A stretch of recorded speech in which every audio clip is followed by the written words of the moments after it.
that installed the cabinet in the laundry room drilled through the pipes in behind it.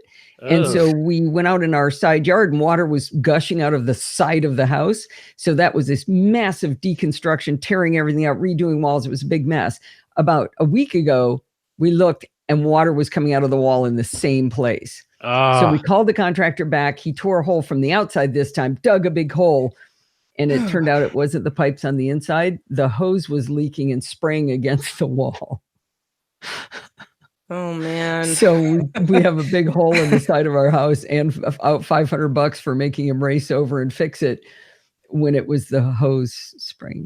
You know, that's the worst thing. Like, I mean, do you keep so everything that got remodeled and reconstructed, do you go by and just do like a very hyper acute, oh yeah, like, is that leaking? Is that shaking? Is that creaking? Is that level? No, not like that. No, I'm like, oh gosh, that little teeny piece of grout there, that could be a little bit straighter line, because you get really picky stuff that, I mean, our house looked like crap beforehand and now it looks amazing.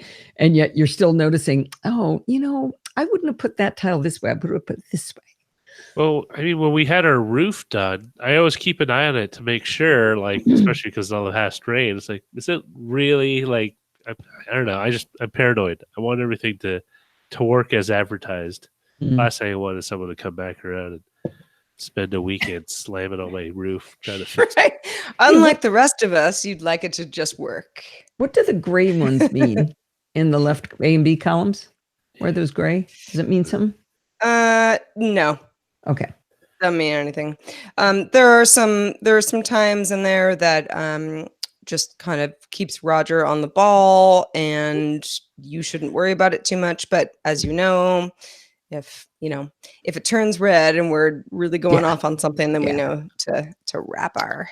I love that. Wrap that stuff. So Raj, we might not have a mailbag today. It's okay. I pulled it out. So you guys have lots of discussion time. Yeah. Talk freely. I'm just going to scream. Sure. That's I don't know why this one is attention grabbing. Yeah. This is 11. I mean, I would prefer throat singing over screaming, but it's fine. Throat singing? Throat singing. It's very big in Mongolia. What? So instead of singing in your vocal cord, you sing slightly. It's like going like, oh. I mean, I'm not a throat singer, but if you heard it, you would kind of recognize the sound as something you would do. Yes. Huh. Well, this is. But we'll examine that later at the end of the show. But we will. Mm-hmm. Yep. So feel free to. Oh wait, yes. I'm recording, as are you, so I'll count myself in. In 3, 2. Paul Davison has supported independent tech news directly for 5 years. Be like Paul. Become a DTNS member at patreon.com/DTNS. This is the Daily Tech News for Wednesday, January 30th, 2019. From Studio Feline, I'm Sarah Lane. From Podfeed Central, I'm Allison Sheridan. And manning the music is Roger Chang, the show's producer. Speaking about himself in the third person. Best way to do it. It's true. It makes you sound important. We got a lot of stuff to talk about. Kind of a crazy news day today. So we're going to do the best we can with all of it. Let's start with a few tech things you should know. Security researcher Olivier Ho tipped off TechCrunch that a server of customer data belonging to the data management startup Rubrik was online without password protection. The server was hosted on Amazon Elasticsearch and contained tens of gigabytes of customers' names, contact information, and casework dating back to October of 2018 and included customers like Deloitte, Shell, Agmalid Bank, the UK National Health Service, and Homeland Security. When alerted by TechCrunch, Rubrik took the server offline and stated that no customer-owned data was actually exposed. Again. Yeah, tough stuff. Alphabet's Jigsaw Tech Incubator announced that its distributed denial of service protection service, Project Shield probably, will be available to European news organizations that are, quote, vital to free and fair elections ahead of European parliamentary elections this May. Project Shield allows sites to route traffic through a Google IP address, which uses a reverse proxy that identifies and filters malicious traffic. Google also announced it has done in-person security training for over 1,000 campaign and election officials, journalists, and people from election-related NGOs or non-governmental organizations. Google will also require anyone running European election ads to verify being either an EU-based entity or citizen, as well as provide disclosures for who is paying for the ad. Google will also make an EU election ads transparency report available in the coming weeks, as well as a searchable library. It all sounds like it's the right move, and at the same time, very complicated. Yeah. All right, let's talk a little bit about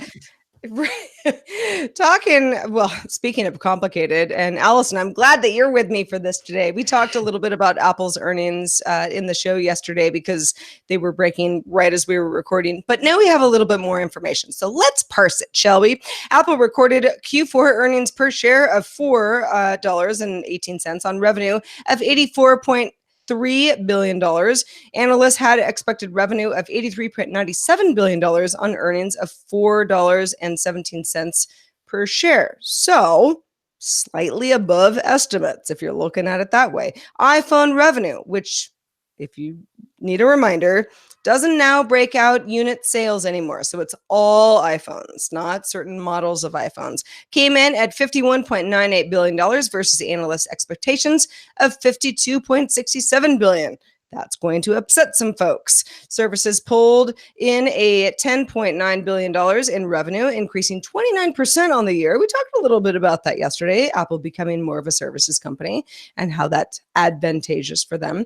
Wearable, home, and accessory revenue was $7.31 billion on the quarter, growing 33% on the year, slightly below analyst expectations in that regard. Overall, Apple saw quarterly revenue decline 5% on the year. The first time it's seen a decline on the holiday quarter, very important quarter. This is Apple's quarter since 2001. Apple pegged this decline exclusively on slowdowns in China. Apple loves to do that, which saw an almost $5 billion decrease in revenue since last year. Allison, lots of numbers here, but we're talking about there's a slowing market in China. There's the fact that the iPhones aren't necessarily the phone that they used to be because they have so many great competitors. What are your thoughts on these numbers and what it means for Apple going forward? Well, I think that their strategy is probably well placed that they're working towards the services segment, because there were some other numbers in that same report. Is their gross margin on services was 62.8%. That is bananas, right? I mean, I think it's 38% on everything else. So 62.8% is crazy. And the services segment grew 19% year over year. So you're seeing these declines in Apple iPhone revenue and profits and shipments. But if you also look at the China market, like you guys reported just yesterday, or maybe it was, I think it was yesterday. Could have been 2 days ago. Anyway, that the market for smartphones in China dropped. I think it was 14% overall, and Apple's dropped 13%. So they dropped a little bit less. Yeah, I think that was the story from Monday. But yeah, close to line to line. So it certainly has to be a combination of all of these things. I mean, the phones are overpriced. They still make an obscene margin on things like the phones. But the iPads are doing well and the services are just growing out of control. So, they're trying to not be a one-hit wonder, right? We've got other stories to talk about what they're doing and some interesting things coming out of that, right? We do. And before we move on, I just want to ask you, because I know you're an Apple enthusiast. I would call myself the same. What are your thoughts on this idea that Apple might get into some gaming subscription mode with folks that might be lured from the PlayStations and the Xboxes? I don't know enough about the gaming market to really know whether that would have any chance of success. I mean, the great strength of Apple and gaming has been the mobile market, right? The fun little, do it while you're in line at a grocery store market, not the, sit down and play some big epic game, all puns intended. Yeah. No, I do always find it comedic to look at, though, because remember way back in the day, I don't even know if you're old enough to remember this, but people who used PCs always said, oh, Macs are just for games. That's not serious. I mean, I had a PC as a child growing up. I'm not sure that we ever said that about Mac people, but somebody probably did somewhere. All right. Well, moving on, but still in the same vein, or did we do all three of these? Sorry, the second financial earnings call there item. Just do line 18. Sorry about that. Yeah. So preceding Apple's financial earnings call yesterday that revealed iPhone sales fell 15% compared to the same time last year, CEO Tim Cook blamed a strong US dollar, reduced subsidies from carriers for the iPhone, and the battery replacement program. However, Apple CFO Luca Maestri blamed most of the decline on China and other emerging markets. In a subsequent exchange between Cook and analyst Milanovic, the CEO mentioned pricing was a factor, plus added the most popular iPhone model was the XR, the cheapest phone in the lineup. Yeah, so Apple has continued this whole sort of like, listen, the Chinese market is really screwing us right now. We're doing the best we can. They are being quite forward facing, at least with the public, about this line of thinking. Roger, I don't know. It's at this point, I mean, we're getting through earnings reports where things do seem not dire for Apple, but certainly we're in a bit of a trough. So, how much does this resonate with you? So it's interesting because, again, there are a multitude of factors on why the iPhones hasn't really, shifted the needle this generation in terms of sales. And a lot of factors were put forth, except for the one that a lot of people say, well, the phone's too freaking expensive. Like, no one's going to outlay $1,000 for a phone. 600 was a stretch for a lot of people, right? 600 is like, fine, it does everything. I can put it for 1,000. I mean, that's kind of the step too far. And I think part of it was no one, they're reluctant to mention that because they have this idealized pricing system where they would have each of their products occupy a niche or a market segmentation. Now, if you notice, Apple doesn't really have a budget line in the same way that Samsung or Lenovo or Xiaomi has, and so they've relied on this kind of upper middle, and then like super bling expensive, Halo phone. But at some point, there can be only so many people are willing to outlay that kind of cash, and you need to figure out whether or not you want to keep targeting people that may want to spend or may want to spend $1,000 on a phone but can't because it's financially unaffordable. So I don't actually think it's the top phone being $1,000 that's really the problem, because Samsung's got a top phone that's $1,000 and nobody's yelling at them for that. But the difference is Apple brought way up the bottom of the line phone, right? You used to be able to get one for $350. I think it jumped up to $450. So now you can't buy an iPhone that's got new innards and is pretty cool for a little bit of money. You have to put in a lot of money to your starting point is that much higher. And it's interesting as you say that, because it's not just their phones that they're doing that. So if you look at their entire product line, you do kind of see an inch upward on the low end on pricing. Like, for example, like my MacBook's from 2012. It needs to go, badly. But when I go and price out a comparable model, unless I'm looking at the refurb units that they sell on the site, I mean, it gets pretty pricey. I mean, it's low thousands, low like $1,200-$1,500 before you used to be able to get RAM or disk. And you're kind of in a position. Well, if I need to do anything useful, I'm looking at almost $2,000 in order to buy, not even upper top of the line model, but something that has a 1 terabyte SSD that my MacBook has right now and 16 gigs of RAM, and you're like, that's a lot of money. Yeah. Well, should we do another Apple story? The information, Allison, we are on a roll. Tell us what's next. The information reports that Apple has told content studio and networks involved with their forthcoming streaming service is to be ready for launch by mid-April, unquote, according to 3 sources, and is expected to be publicly available within weeks of that date. And for the record, no pricing or information on what the service will actually look like was part of the report. Oh, geez. We still don't know what it's going to cost. But hey, April's right around the corner anyway. That's exciting. All the speculation will be over, and then what will we talk about? You know what's funny?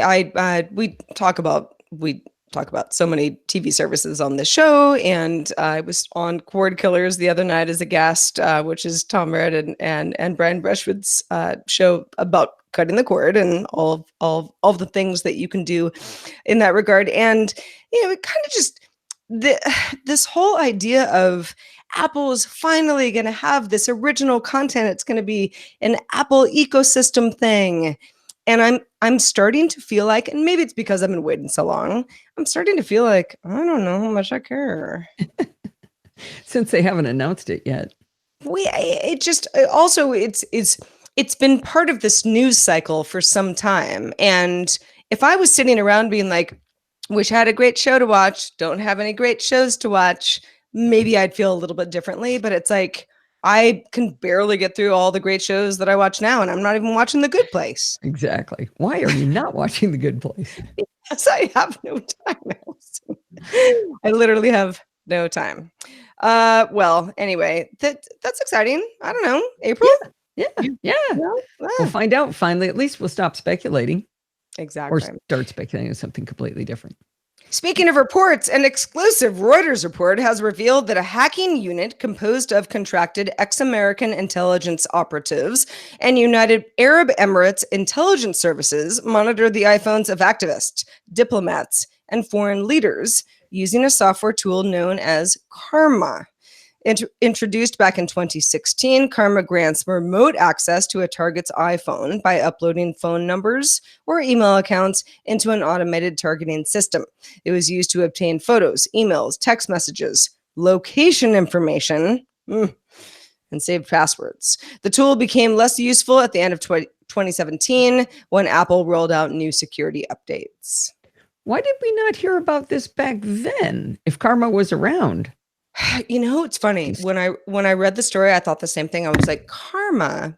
I've heard of Karma, right? Haven't I? Maybe I haven't. Yeah, it was a little bit under my radar for sure. I'm really glad that they stopped it. Right. Maybe we just weren't paying attention, but I don't know. I watch this kind of stuff. That's crazy.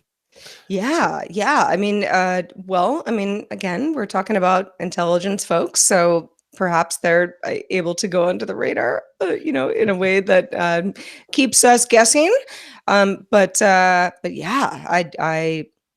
that's not a good thing. It's one of those things that typically these tools are developed for government agencies, right? They're not something that you go down to the Apple stores like, I need Karma installed on my phone so I can snoop on my mom and dad because they don't know what they're doing on their phones and I need to know what's going on.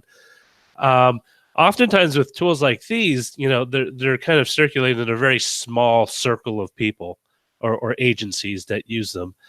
And what's so fascinating about this is stuff that used to be exclusively the providence of large, economies like the United States or China or Russia or Britain or France, where they have extensive, intelligence capabilities. Now you're seeing it move downstream to middle power countries that are using it in a more selective sense to monitor, dissidents, monitor activists and stuff like that. And it's kind of a spread, almost kind of I don't want to say democratization, but just kind of you have these tools slowly start spreading out to wider and wider circles of actors rather than this exclusive club that it used to be even like 6 years ago. Well, I'm thinking we take a little turn away from Apple for just a moment.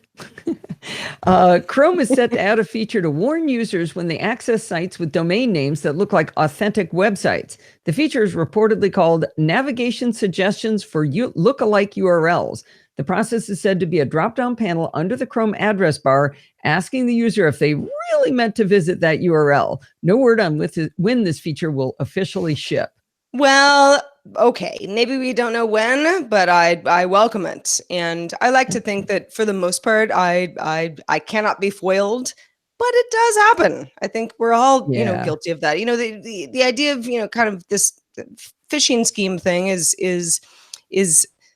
it's when it's very clever, it's actually somewhat they're useful. really good. Yeah. They're really Yeah. good. You know, Yeah. Typos too, right? So anyone who's running Chrome right now, and you can look at the version that you updated, you can actually put this URL in, and you can activate it within the browser, even though it's not official. But it's mind blowing to see, like, there's typo sites. Like ZDNet, the author gives one example. So they spell PayPal, but they add an extra L at the end instead of PAL. It's PALL.com. Because that's what people might type, and often, people think, "Oh, that's just silly." People do that just because it's a cheap way to get clicks onto their site. But I mean, there's a lot of malicious use of these things, and I think it's great that they've actually are implementing something that enables a user to kind of steer away from that. Especially people like my dad. They just type things in and maybe not so good with the keyboard. I don't know. Yeah, like one day you're in a hurry and you type those two L's, like, okay, you're probably going to understand that you're not at the official PayPal site. But think of how many people are just, I don't know, they got a lot of other stuff going on and they don't quite understand that has happened. And if Chrome is going to make that more transparent for everybody, all the better. The next round of whack-a-mole is well received. Exactly. Hey, to get all the tech headlines each day in about 5 minutes, it's a wonderful companion show to ours here at DTNS. Subscribe to dailytechheadlines.com. All right, Allison. So we talked about this a little bit before the show, but we'll kind of set it up for everybody else who needs to get on board here. TechCrunch reported on Facebook's Project Atlas. If you haven't heard of it, this is a program that since 2016 paid users between the ages of 13 and 35, so quite a spread there, to install a Facebook Research VPN app. The app was installed via beta testing services and gave Facebook root access to decrypted network traffic. Facebook really wanted to know what was going on there. Users were paid $20 per month. You might say, well, that's nothing. I don't know. If you're 13, you might think that that's a lot. Plus referral fees. Outside of analyzing network usage, Facebook also asked participants for system screenshots, including Amazon order histories. Since publication, Facebook stated it would shut down the program on iOS, but Facebook Research is still available on Android, and it's somewhat of an ongoing situation at this point. Allison, what are your first thoughts? I mean, you're a parent. I mean, the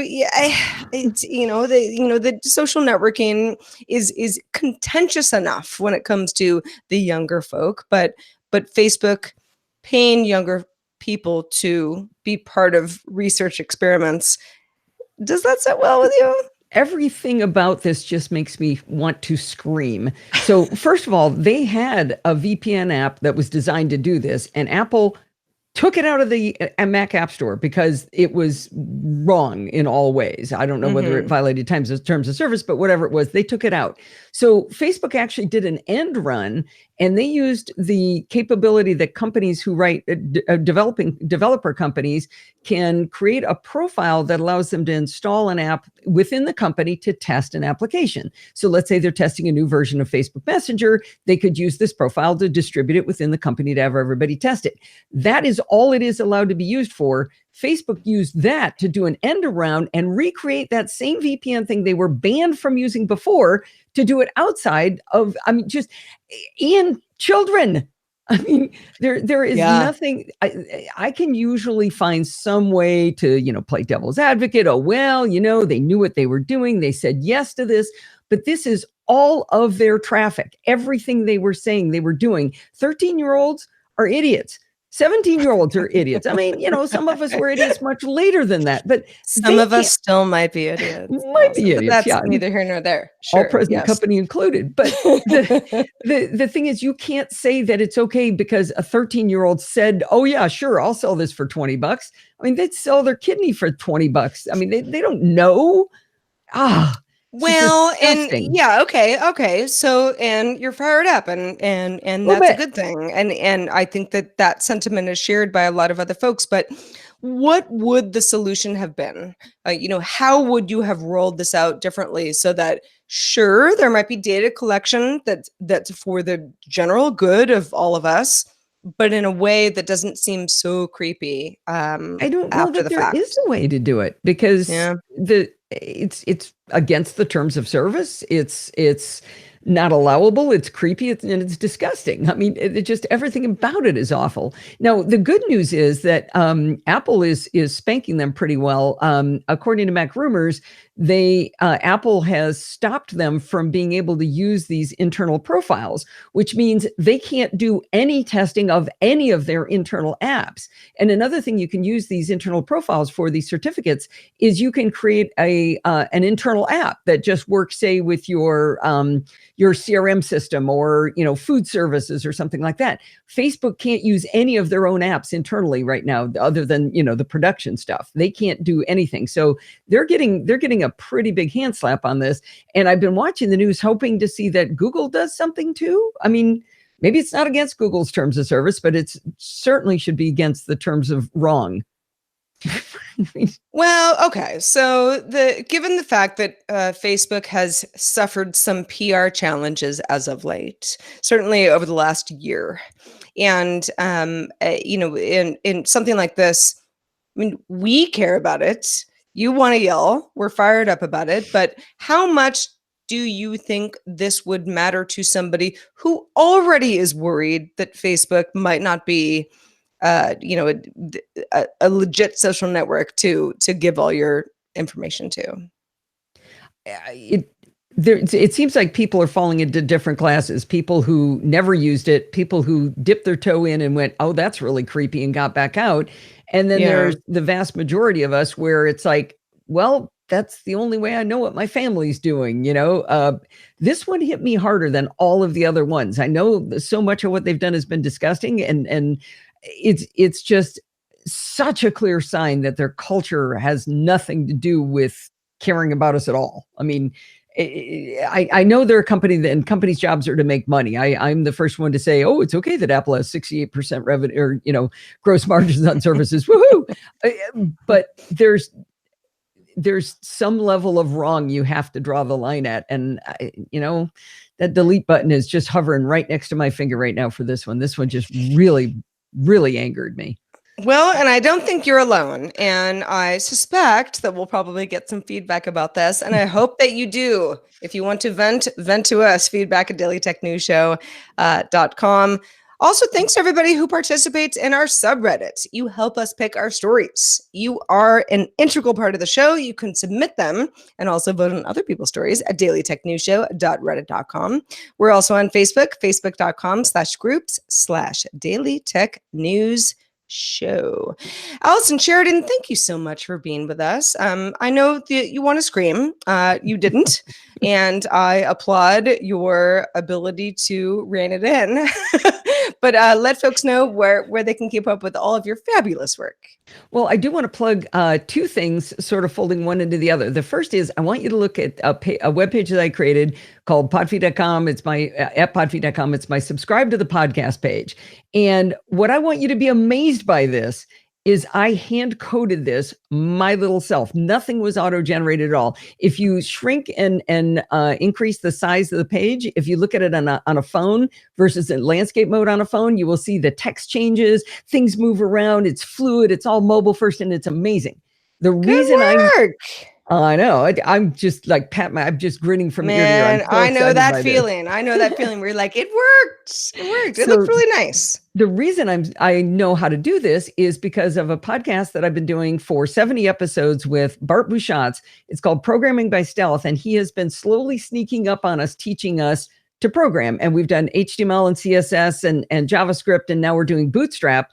And Bootstrap classes are what allowed me to do this. And it's such a cool course because I feel so powerful now. Like, look what I did that with my own bare hands. It's like I carved it out of stone is what I feel like. So it's a big plug for Programming by Stealth. Bart Buchatz does all of the work. He writes amazing tutorial show notes. And I'm the stooge going, wait, what do you mean? I don't understand. And then I got all excited when I get it to work.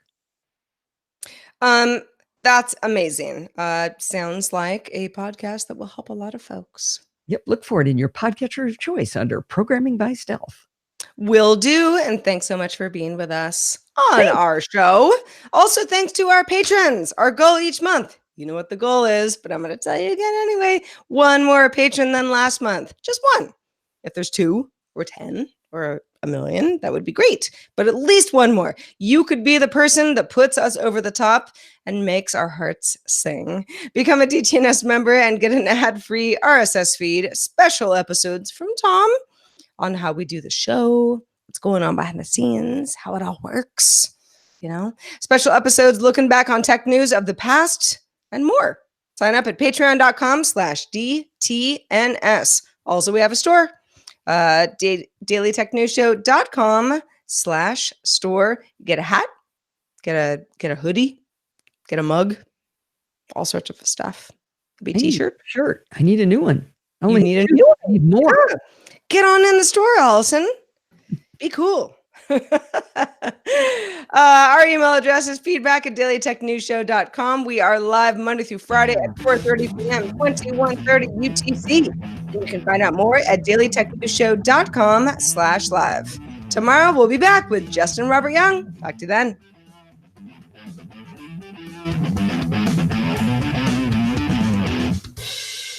This show is part of the Frog Pants Network. Get more shows like this at frogpants.com. Diamond Club hopes you have enjoyed this program.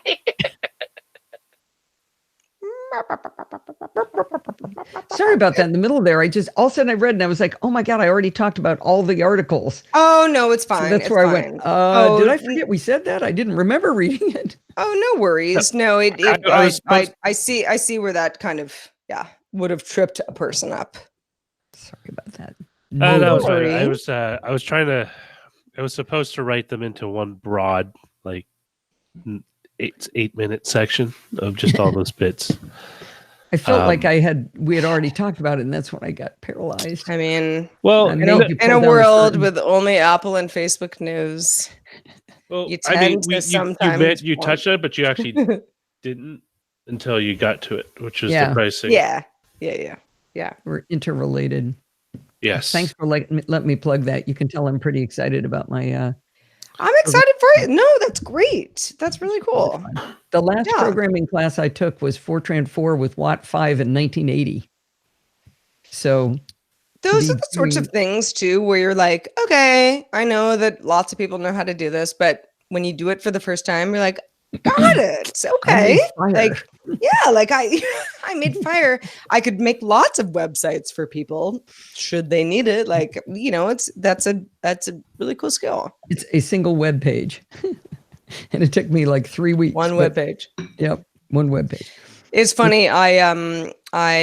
There's a potential podcast that I may produce for a team and they're very fond of DTNS and lots of other stuff where I'm like, okay, well, you just, need to know how the sausage gets made. It seems really easy, but there's a lot going on behind the scenes. Just so you know, if you want to hire me to make that for you, there's a lot of plates be spinning. Yeah. It's not just sort of like, oh, you sit down and press a button and do your show. It just isn't. And we all know that, but it's funny explaining production to people who don't work in production. Mm-hmm. And I'm kind of mostly talking about video, but audio certainly, in the same vein. It's people sort of go like, okay, for example, and again, not naming names, but we were talking about, he was like, we'll just gang shoot a bunch of stuff and it'll be great. It'll be really chill and organic. Yeah, like that if sort you of want to thing. shoot a bunch of stuff, it's never going to be chill because you want to get through it on a Right, Oh. but I Be was like, chill, but it'll be okay, crap. even if it's really chill, it's like, have you thought about music? Like, the music that you like in that other podcast that I sent you as an example is someone made that. Like, where do you think that comes from? Like, you don't just like have it. And then, yeah, like really, sort of nice. I don't know. It's easy to do crappy. It's real easy to do. Sure, like that, right? of course. Yeah. Yeah. And like anything, like there are quality, levels, and you can kind of put something together that's a little slapstick that works, but isn't super polished. And then you have sort of the, the Radio Labs of the world Sure. where you're like, oh yeah, that's, like they've obviously put a lot of work into post-production.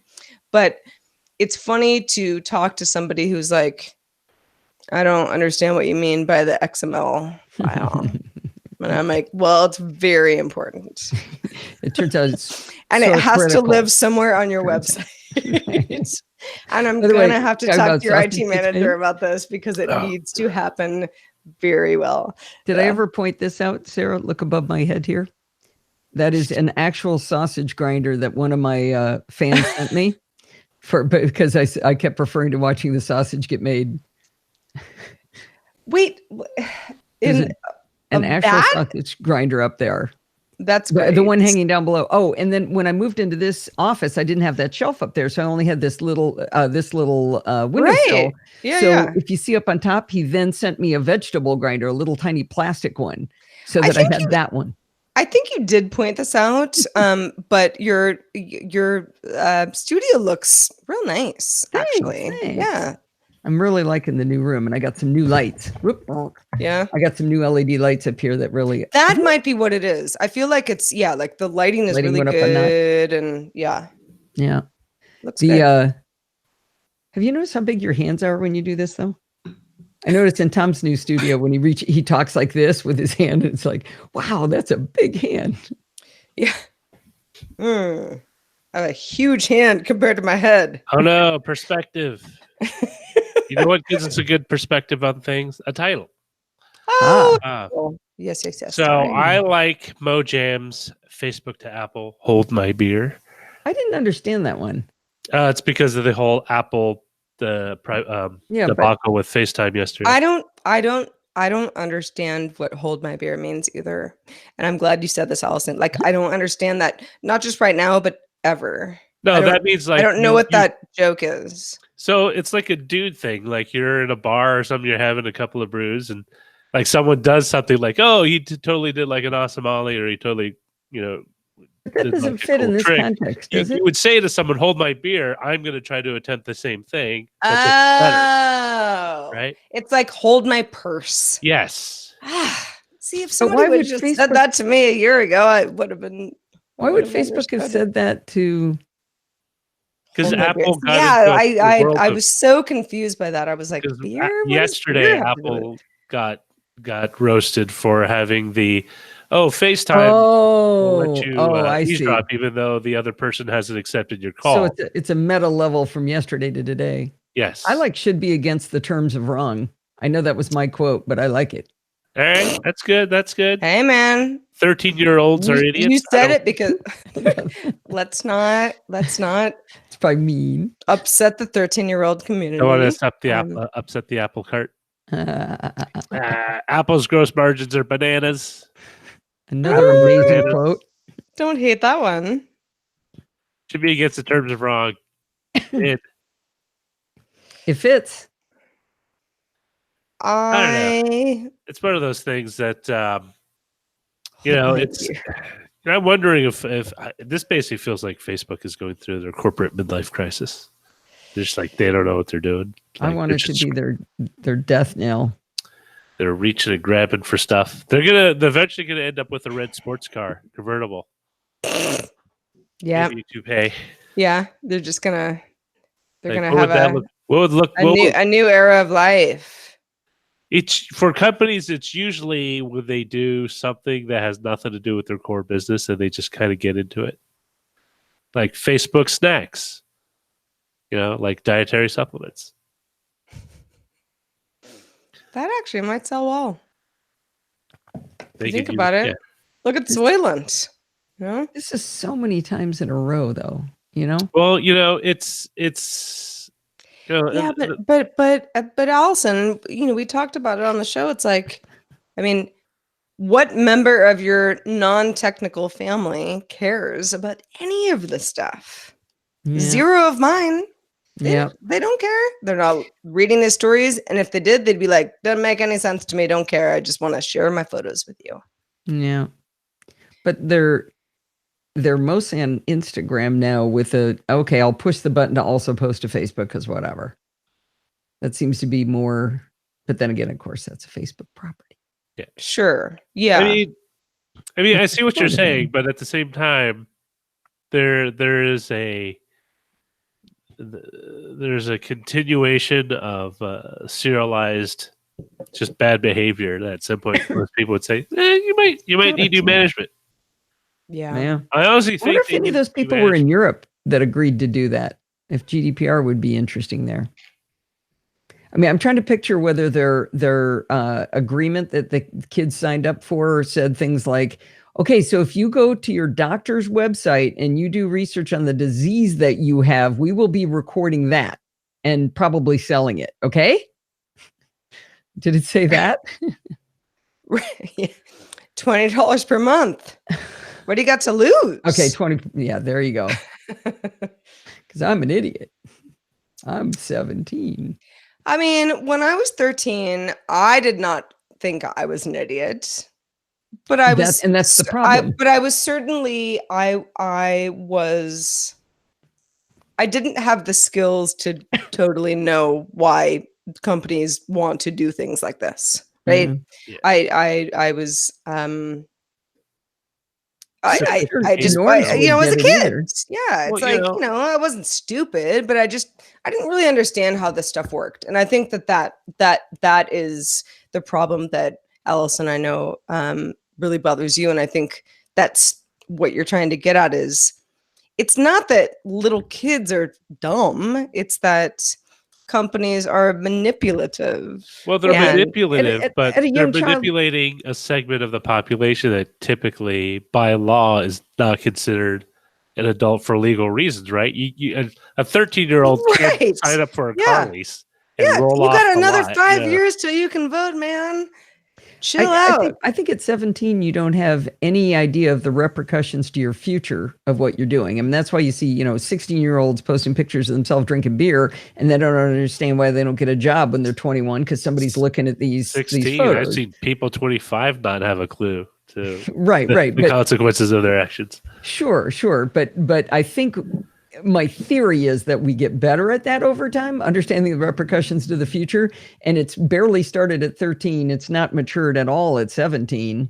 So, it depends. When I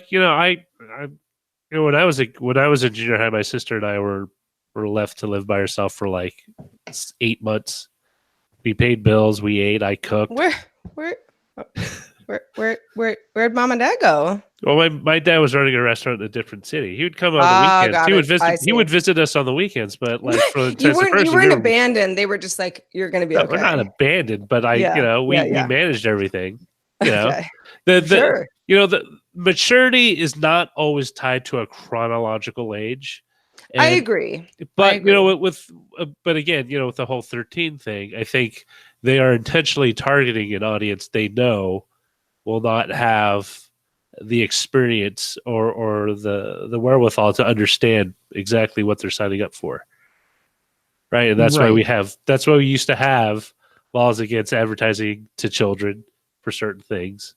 Sure. I don't know. I think Facebook is in a period where they really need to understand that they need to clean the executive board and start fresh, because the people that get you in this mess aren't the people that are going to get you out of it. So I heard on some show they were talking about the expectation that they're going to get rid of Sheryl Sandberg. You think she's the root of all evil? No, see. This is the thing. I don't think she's the root of all evil. She's becoming a figurehead for things that are going wrong with the company. That's my opinion. But Yeah. I mean, I don't think you got rid of her, the problems magically go away. I just think she is part of a group of people that need to go, Yeah. including Starting with Mark. the founder. I mean, I don't think he needs. I don't honest. This is the thing I've learned by just talking to a bunch of execs, but also entrepreneurs. Is like there's a point where an entrepreneur becomes an impediment to a business rather than an asset, right? Because an entrepreneur is very good at doing one thing, growing a business. But you need someone who needs to be able to steer the ship without it colliding with other ships or into the rocks, as it moves through a business. I mean, it's like any other life cycle. You have a person that can manage the beginning stage, but you also need someone who can manage the middle stage, so to speak. And Maybe yes, the board will I start think to do something. I think that's a good point, and I think a lot of founders who, are smart, capable, build, something revolutionary. Facebook, absolutely in that camp. It's a very different product than whatever Mark Zuckerberg set out to do back in the day. He couldn't even have possibly known what it would become. And imagine how many things might be handled differently by another person. I'm not saying handled better, because I think that it's different on purpose. Yeah, like imagine taking over Facebook. I don't know how to do that. I mean, Satya Nadella did quite a job on Microsoft, right? It can be done. Sure, but Facebook is a social network. I mean, that's a different situation. Well, Microsoft OEM Windows machines is an interesting comparator, because when it came on the scene, software as it was known wasn't this huge conglomerate business that it is today. It was a bunch of guys who made software, or it was the guy who sold you your computer, right? IBM cranked out software. They licensed stuff like Lotus 1-2-3 and sold it to a bunch of businesses. But it wasn't like this huge billion-dollar business that people associate with it today. And it was started out by a bunch of snot-nosed kids who dropped out of college and stuff. But I think there's a generational difference between like Bill Gates and a Mark Zuckerberg, and I think at some point, they will need to go through this huge kind of existential, look in the mirror to decide like where they want to be and what they want to do. Yeah, and at that point, you can then you'll be mature enough to say, hey, we do need a Satya Nadella to get us, in a new space, rather than trying to fight the old battles and try to accomplish the stuff that we've been accomplishing. I don't know. I know. It's like once you get started on these topics, you're like, well, the solution is very, very complex. How's Otis? Otis is good. He's is he there? Oh yeah, he's right next to me. He's snoozing. How's it going, Butterboo? Yeah, he has, I'll show you actually. He has, this dog loves his crate more than he loves life itself. Oh, wow. It's so weird. It's a security crate. It is. That's exactly right. It's his security blanket. So it works out really well when we do the show. He's so happy. He just wants to be hanging out with the group. Yeah. How much does he weigh?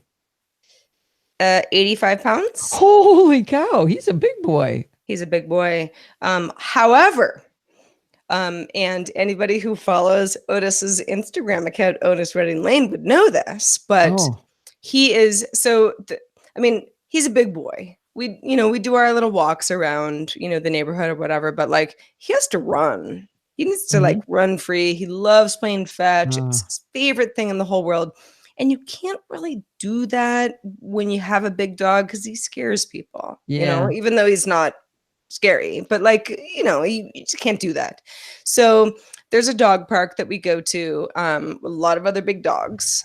And Otis is sort of like, dogs, whatever. I just want to play fetch. However, the Newfoundland dog is probably the biggest dog I've ever seen in my entire life.